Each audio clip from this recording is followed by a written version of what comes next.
ఆరుగురిని పొట్టన పెట్టుకున్న షాబాద్ నరహంతకుడు రాజ్ కుమార్ మృతదేహం ఎట్టకేలకు లభ్యమైంది. కొత్తూరు సమీపంలో రాజ్ కుమార్ మృతదేహం దొరికింది.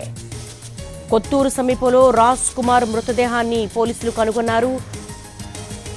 షాబాద్ నరహంతకుడు రాజ్ కుమార్ మృతదేహం లభ్యమైంది. కొత్తూరు సమీపంలో రాజ్ కుమార్ మృతదేహం లభ్యమైంది. నిన్నటి వరకు కూడా పెద్ద ఎత్తున పోలీసులు షాబాద్ నరహంతకుడి కోసం గాలింపు చేపట్టారు. అయితే అతను బస్సు కానీ లేకపోతే ఇతర ట్రాన్స్పోర్టేషన్ ద్వారా ఇతర ప్రాంతాలకు వెళ్ళుంటాడని ఆ కోణంలో కూడా అన్వేషించారు. అయితే ఎట్టకేలకు రాజ్ కుమార్ కొత్తూరు సమీపంలో మృతదేహం దొరికింది. ఆరుగురిని పొట్టన పెట్టుకున్నాడు. సైకో మానసిక స్థితి సరిగా లేకపోవడంతో గతంలో కూడా ఆత్మహత్యకు అటెంప్ట్ చేసినట్టుగా కూడా తల్లిదండ్రులు మీడియాకు తెలిపారు.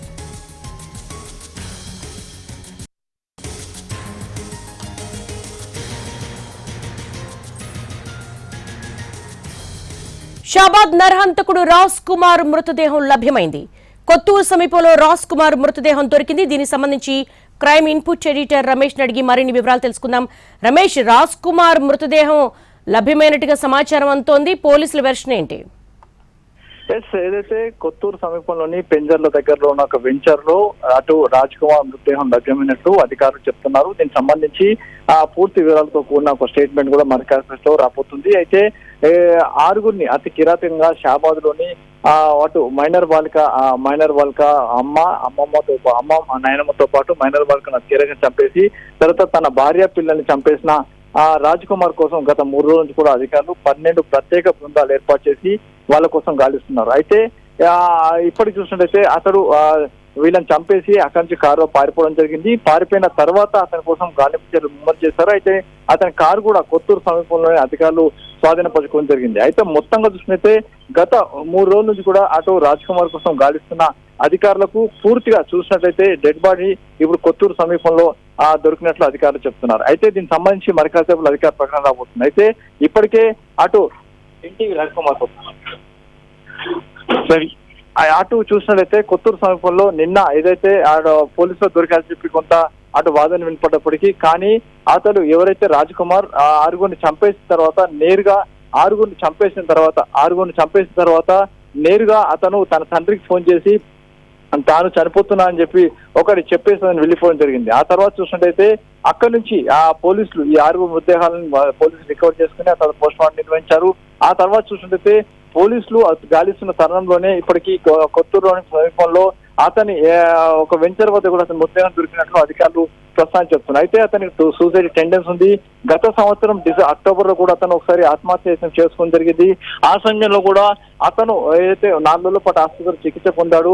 ఆ తర్వాత ఆసుపత్రి వచ్చిన తర్వాత ఈ మైనర్ బాలిక వెంటబడుతోటి ఆ మైనర్ బాలిక తల్లిదండ్రులు కూడా ఫిర్యాదు చేశారు. తల్లి కూడా ఫిర్యాదు చేసింది. ఆ మేరకు తల్లి ఫిర్యాదు మేరకు పోలీసు కేసు నమోదు చేసి విచారణ తరుణంలో బెయిల్ పైన బెయిల్ తీసుకుని బయటకున్నాడు.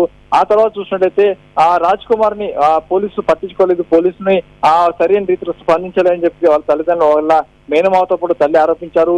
అయితే చివరి చూసినట్టయితే అతను ఏదైతే రాజ్ కుమారు ఎక్కడైతే హత్యగా రాజ్ కుమారు వీళ్ళని ఆరుగురిని అయితే ఇక్కడ చంపబడ్డాడో ఆ తర్వాత ఒక డిమాండ్ తగిన శిక్ష వేయాలని చెప్పి ప్రధానంగా డిమాండ్ వచ్చింది. అయితే ఇప్పుడు చూసినట్లయితే రాజ్ కుమార్ కోసం 12 ప్రత్యేక బృందాలు ఇటు ఏపీ తెలంగాణతో పాటు అటు కర్ణాటకలో కూడా మొత్తంగా 12 బృందాలు అధికారులు గాలించారు. అయితే చివరికి అతను చనిపోతానని చెప్పి ఏదైతే ప్రకటన చేశారో అదే మీదుగా చనిపోవడం జరిగింది. అతని డెడ్ బాడీ ప్రస్తుతానికి కొత్తూరు సమీపంలో అధికారులు కనుక్కున్నారు. అతని డెడ్ బాడీ సంబంధించి ఇంకా అక్కడికి పోలీసులు చేరుకుంటే ఎన్నికట్టకుండా సమీపంలో చూసిన వాళ్ళు అతని డెడ్ బాడీ అతన్ని కూడా తేల్చడం జరిగింది. కాబట్టి ప్రస్తుతానికి కొత్తూరు సమీపంలో అధికారులు చేరుకుంటున్నారు. అక్కడికి వెళ్ళిన తర్వాత ఇంకా పూర్తి వివరాలు కూడా వెల్లడించే అవకాశం ఉంది. దీనికి సంబంధించి ఇప్పటికీ ఇంకా పోలీసులు అయితే కన్ఫర్మ్ చేశారు. డెడ్ బాడీ దొరికింది. అయితే దీనికి సంబంధించి అక్కడ వెళ్తున్నాం అసలు ఎలా చనిపోయారు ఏంటి అనే విషయం కూడా ఇప్పటివరకు ఇంకా అధికారులు చెప్పలేకపోతుంది. ఎందుకంటే దీనికి సంబంధించి పూర్తిగా ఇంకా విచారణ చేస్తున్నాం. అయితే అతని మేనమామ ఊర్లోనే ఆ పెంజర్ల అతని మేనమామ ఊరైన పెంజర్ల వద్ద అతని డెడ్ బాడీ దొరకడం జరిగింది. అయితే దీనికి సంబంధించి ఇప్పుడు చూసినట్లయితే పూర్తి స్థాయి ఇంకా విచారణ చేస్తున్నాం. అయితే అతను ఎలా చనిపోయాడు ఏ విధంగా చనిపోయాడు అనే విషయం కూడా తెలుసుకునే ప్రయత్నం చేస్తున్నామని చెప్తున్నాం. అయితే మొత్తంగా చూసినట్లయితే 6గురిని చంపిన కిరాతకుడు ఇప్పుడు మృతదేహం అక్కడ ఏదైతే పెంజర్ల అతని మేనమామ ఇంటి సమీపంలో పెంజర్ల వద్ద డెడ్ బాడీ అయితే ప్రస్తుతానికి అధికారులు కనుక్కున్నారు. ఇంకా పూర్తి విచారణ చేస్తున్నామని చెప్పి అధికారులు చెప్తున్నారు. రమేష్, ఎలా చూడొచ్చు? దాదాపు 6గురిని హత్య చేశాడు. 3 రోజుల పాటు పోలీసులకు అసలు చిక్కలేదు. పోలీసుల మీద కూడా చాలా ప్రెషర్ వచ్చింది. ఈ నేపథ్యంలో ఉన్నట్టుండి మృతదేహం లభ్యమైంది అని అంటున్నారు. కొంత డివైడ్ టాక్ కూడా వినిపిస్తోంది రాజ్ కుమార్ కు సంబంధించి, పోలీసులకు సంబంధించి కూడా. ఏంటి అసలు వాస్తవం?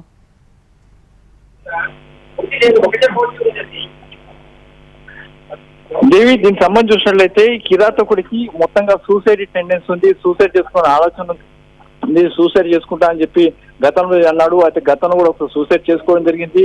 ఇప్పుడు చూసినట్లయితే ఆ సంబంధించిన నిందితుడు ఏదైతే కిరాతకుడు ఇప్పుడు షాబాద్ లో 6గురిని చంపేసిన తర్వాత ఆ తర్వాత నేరుగా అతను వెళ్ళి సూసైడ్ చేసుకోవడం జరిగింది. అయితే దీనికి సంబంధించి దానికి సంబంధించి అతను ఎలా చనిపోయడం విషయం తెలుసుకునే ప్రయత్నం చేశారు. ఎందుకంటే అతని దగ్గర అతనికి సంబంధించి చూసిన అతని జేబులో కేవలం 6,000 మాత్రం ఉన్నాయి. అయితే కారులో పెట్రోల్ పోసిన డబ్బులు కూడా లేకపోవడంతో కార్ని కొత్తూరు వదిలేసి అతను పారిపోవడం జరిగింది. మొత్తంగా చూసినట్లయితే కిరాతకుడు 6గురిని అత్యంత కిరాతకంగా 20 నిమిషాల్లో చంపేసిన కిరాతకుడు ప్రస్తుతానికి డెడ్ బాడీ అటు కొత్తూరు సమీపంలో లభ్యమైంది. పోలీసులు ప్రస్తుతానికి అక్కడ రష్ అవుతున్నారు. అక్కడికి వెళ్ళినంత పూర్తి వివరాలు తెలిసే అవకాశం అయితే ఉంది.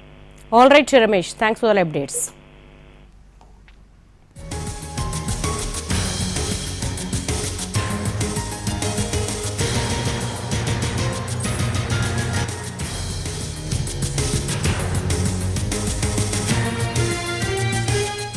మూడు రోజుల క్రితం 6గురిని అతి కిరాతకంగా చంపిన సైకో చచ్చాడు. షాబాద్ నరహంతకుడు రాజ్ కుమార్ మృతదేహం కొత్తూరు సమీపంలోని ఒక వెంచర్లో లభ్యమైనట్టుగా పోలీసులకు ఇన్ఫర్మేషన్ ఉంది. ఈ డెడ్ బాడీని పోలీసులు గుర్తించారు. ఈ కేసులో చాలా ఆసక్తికరమైన విషయాలు బయటకు వస్తున్నాయి. పక్కా పథకం ప్రకారం భార్య పిల్లల్ని చంపాడు రాజ్ కుమార్. పోక్సో కేసు తర్వాత విడాకుల కోసం ఒత్తిడి తెచ్చాడు. భార్య సరితను చంపేస్తారంటూ చాలాసార్లు బెదిరించాడు. ఒక లేడీ యూట్యూబర్ను చంపితే పోలీసులు ఏమీ చేయలేదని కూడా పదే పదే అన్నాడని తెలుస్తోంది. హత్యలు చేసే రోజు ఉత్సాహంగా ఇంటికెళ్లిన రాజ్ కుమార్ కొన్ని గంటల ముందు తన కొడుకుతో ఆడుకున్నాడు. బాబుతో కలిసి సెలూన్కు వెళ్లి హెయిర్ కట్ చేయించుకున్నాడు. ఆన్లైన్ బెట్టింగ్లో భారీగా డబ్బులు పోగొట్టుకున్న రాజ్ కుమార్ ఎకరం పొలం అమ్మి 1,50,00,000 అప్పు తీర్చాడు. అయితే మైనర్ బాలిక తండ్రి ఏడాది క్రితమే చనిపోయాడు. ఎలక్ట్రికల్ డిపార్ట్మెంట్లో లైన్మెన్ గా పనిచేస్తున్న బాలిక తండ్రి ఎలక్ట్రికల్ పోల్ పై పనిచేస్తుండగానే కరెంటు షాక్ కొట్టి చనిపోయాడు. అంతకుముందు బాలిక తండ్రికి రాజ్ కుమార్ కు మధ్య స్నేహం ఉంది. ఇద్దరూ కలిసి నిత్యం పార్టీలు చేసుకునేవాళ్ళు. బాలిక తండ్రితో స్నేహం నటిస్తూనే అమ్మాయిని వేధించాడు రాజ్ కుమార్. ఎప్పుడైతే బాలిక తండ్రి చనిపోయాడో అప్పటి నుంచి అతడు టార్చర్ ఎక్కువైంది. అమ్మాయి చదువుకుంటున్న కాలేజీకి కూడా వెళ్లాడు. ఒకసారి కిడ్నాప్ చేసే ప్రయత్నం చేశాడని చెప్తున్నారు. మే 26న బాలిక తల్లి ఇచ్చిన ఫిర్యాదుతో రాజ్ కుమార్ పై కేసు నమోదు చేశారు. అప్పుడే పోక్సో కేసు నమోదు చేశారు షాబాద్ పోలీసులు. దీంతో కక్ష పెంచుకున్నటువంటి రాజ్ కుమార్ సమయం కోసం ఎదురు చూశాడు. ఒక్కసారిగా ఇటు భార్య పిల్లల్ని అలాగే మైనర్ బాలికను హత్య చేశాడు. కొత్తూరు సమీపంలోని ఒక వెంచర్ వద్ద ఇతని మృతదేహాన్ని గుర్తించారు పోలీసులు. గతంలో కూడా ఇతను ఒక ఆత్మహత్యకు పాల్పడినట్టుగా కూడా తండ్రి పోలీసులకు వివరించారు. దీంతో చనిపోయే ముందు కూడా తండ్రికి ఫోన్ చేసి తాను చనిపోతున్నట్టుగా కూడా ఒక మెసేజ్ అయితే ఇచ్చాడు. అయితే తన మేనమామ ఊర్లో ఉన్నటువంటి ఒక వెంచర్లో ఇతడు మృతదేహం లభ్యమైంది. పోలీసులు అక్కడికి చేరుకుంటున్నారు. ఇతని ఆత్మహత్యకు సంబంధించి కొంత ఇన్ఫర్మేషన్ వచ్చే అవకాశం ఉంటుంది. పోలీసులు ఆ దిశగా ఇన్వెస్టిగేట్ చేస్తున్నారు. కొత్తూరు సమీపంలో రాజ్ కుమార్ మృతదేహం లభ్యమైంది.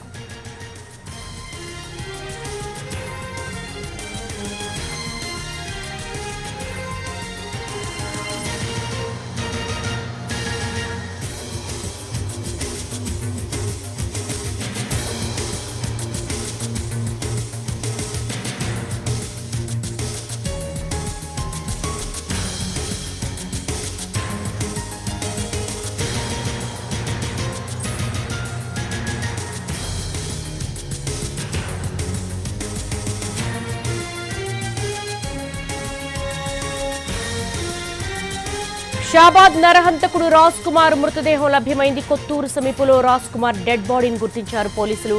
ఈ కేసులో ఆసక్తికరమైన విషయాలైతే బయటకు వస్తున్నాయి.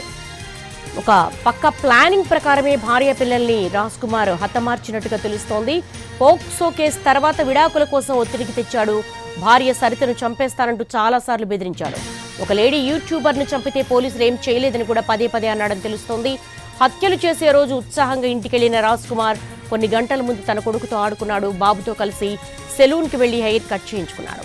ఆన్లైన్ బెట్టింగ్లో భారీగా డబ్బులు పోగొట్టుకున్న రాజ్ కుమార్ ఎకరం పొలం అమ్మి 1,50,00,000 అప్పు తీర్చాడు. అయితే మైనర్ బాలిక తండ్రి ఏడాది క్రితమే చనిపోయాడు. ఎలక్ట్రికల్ డిపార్ట్మెంట్లో లైన్మెన్ గా పనిచేస్తున్న బాలిక తండ్రి ఎలక్ట్రికల్ పోల్ పై పనిచేస్తుండగానే కరెంట్ షాక్ కొట్టి చనిపోయాడు. అంతకుముందు బాలిక తండ్రికి రాజ్ కుమార్ కు మధ్య స్నేహం ఉంది. ఇద్దరు కలిసి నిత్యం పార్టీలు చేసుకునేవాళ్ళు. బాలిక తండ్రితో స్నేహం నటిస్తూనే అమ్మాయిని వేధించాడు రాజ్ కుమార్.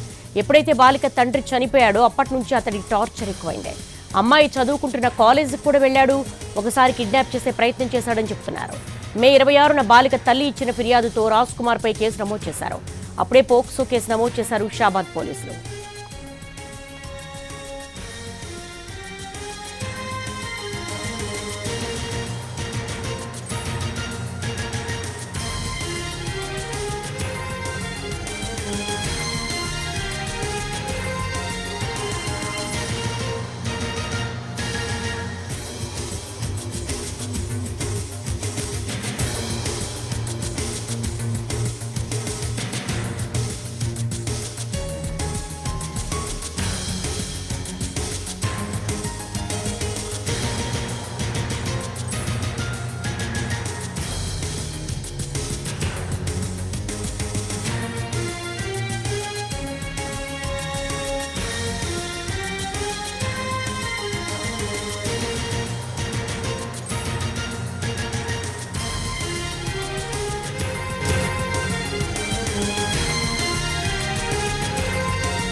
షాబాద్ నరహంతకుడు రాజ్ కుమార్ మృతదేహం లభ్యమైంది. కొత్తూరు సమీపంలో రాజ్ కుమార్ డెడ్ బాడీని గుర్తించారు పోలీసులు. ఇదే అంశానికి సంబంధించి లేటెస్ట్ అప్డేట్ మా స్పెషల్ కరెస్పాండెంట్ రవిని అడిగి మరిన్ని వివరాలు తెలుసుకుందాం. రవి, పోలీసులు అక్కడికి చేరుకున్నారా? రాజ్ కుమార్ మృతదేహం హ్యాండ్ ఓవర్ చేసుకున్నారా? ఇప్పటికే మొత్తం 12 టీంలతో గత 3 రోజులుగా రాజ్ కుమార్ ఆచూకీ కోసం పోలీసులు వెతుకుతా ఉన్నారు. ఇదే టైంలో కొత్తూరులో మృతదేహాన్ని గమనించినటువంటి స్థానికులు పోలీసులకు సమాచారం ఇచ్చారు. సో అదే సమయంలో ఆ ప్రాంతంలో వెతుకుతున్నటువంటి 3 టీమ్స్ ఆ స్థలానికి వెళ్ళాయి. తను వేసుకున్నటువంటి డ్రెస్ ఆధారంగా తన పైన ఉన్నటువంటి ఆధారాలతో అది రాజ్ కుమార్ మృతదేహంగా పోలీసులు గుర్తించారు. ఇక్కడ ఉన్నతాధికారులకు సమాచారం ఇచ్చారు. ప్రస్తుతం షాబాద్ పోలీసు బృందం కొద్దిసేపటి క్రితం బయలుదేరింది. అక్కడ భారీ భద్రత రాజ్ కుమార్ మృతదేహాన్ని పోస్ట్మార్టం నిమిత్తం తరలించే అవకాశం ఉంది. 12 బృందాలు గావిస్తున్నటువంటి టైంలో కూడా రాజ్ కుమార్ ఎక్కడైనా పారిపోయి ఉంటాడా, లేకపోతే ఇతర రాష్ట్రాలకు పోయి ఉంటాడా అని చెప్పి ఇతర రాష్ట్రాలకు కూడా ఇతడు రాజ్ కుమార్ లాగానే ఉన్నాడు అంటే కూడా అక్కడికి కూడా కొన్ని టీమ్స్ వెళ్ళి కాదా వెతికినటువంటి పరిస్థితి కనిపిస్తుంది. అయితే రాజ్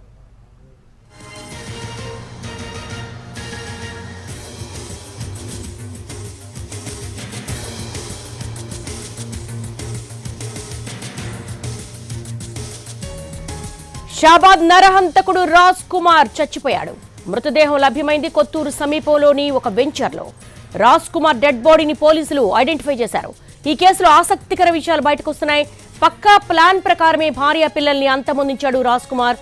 పోక్సో కేసు తర్వాత విడాకుల కోసం తీవ్రంగా ఒత్తిడి తెచ్చాడు. భార్య సరితను చంపేస్తానంటూ చాలాసార్లు బెదిరించాడు. ఒక లేడీ యూట్యూబర్ను చంపితే పోలీసులు ఏం చేయలేదని కూడా పదే పదే అన్నాడని తెలుస్తోంది. హత్యలు చేసే రోజు ఉత్సాహంగా ఇంటికెళ్లిన రాజ్ కుమార్ కొన్ని గంటల ముందు తన కొడుకుతో ఆడుకున్నాడు. బాబుతో కలిసి సెలూన్కు వెళ్లి హెయిర్ కట్ చేయించుకున్నాడు. ఆన్లైన్ బెట్టింగ్ లో భారీగా డబ్బులు పోగొట్టుకున్న రాజ్ కుమార్ ఎకరం పొలం అమ్మి 1,50,00,000 అప్పు తీర్చాడు. అయితే మైనర్ బాలిక తండ్రి ఏడాది క్రితమే చనిపోయాడు. ఎలక్ట్రికల్ డిపార్ట్మెంట్లో లైన్మెన్ గా పనిచేస్తున్న బాలిక తండ్రి ఎలక్ట్రికల్ పోల్ పై పనిచేస్తుండగా కరెంటు షాక్ కొట్టి చనిపోయాడు. అంతకుముందే బాలిక తండ్రికి రాజ్ కుమార్ కు మధ్య స్నేహం ఉంది. ఇద్దరు కలిసి నిత్యం పార్టీలు చేసుకునేవాళ్ళు. బాలిక తండ్రితో స్నేహం నటిస్తూనే అమ్మాయిని వేధించాడు రాజ్ కుమార్. ఎప్పుడైతే బాలిక తండ్రి చనిపోయాడో అప్పటి నుంచి అతడి టార్చర్ ఎక్కువైంది.